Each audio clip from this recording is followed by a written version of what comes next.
District's bowling scores are 107, 139, and 137. I went to...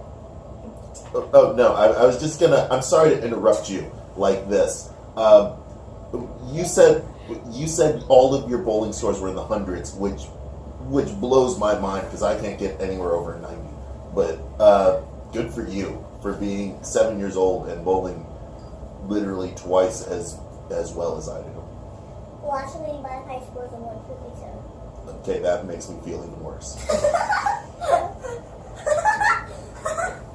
Thanks for that. Appreciate it. You are so welcome. I'm sorry to interrupt. Continue. Go ahead. You continue. You do your thing. No. I'm just gonna sit here. I'm gonna be quiet. It's cool. Go ahead. Go. Do your thing. I went to Skylands on Friday, and I had to pre-bowl. So I was by myself.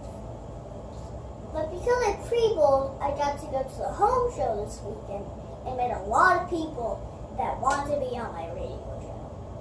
If you want to go bowling, be sure to join me Saturdays at AMS Skylands on OBT at 10 a.m. in the morning. Bruh. He does, like, his bowling is always good. Like, Yeah, he always he really never has to do it twice. His bowling is spot on every time. Okay, gentlemen, I think that's a wrap. I think we got the whole thing.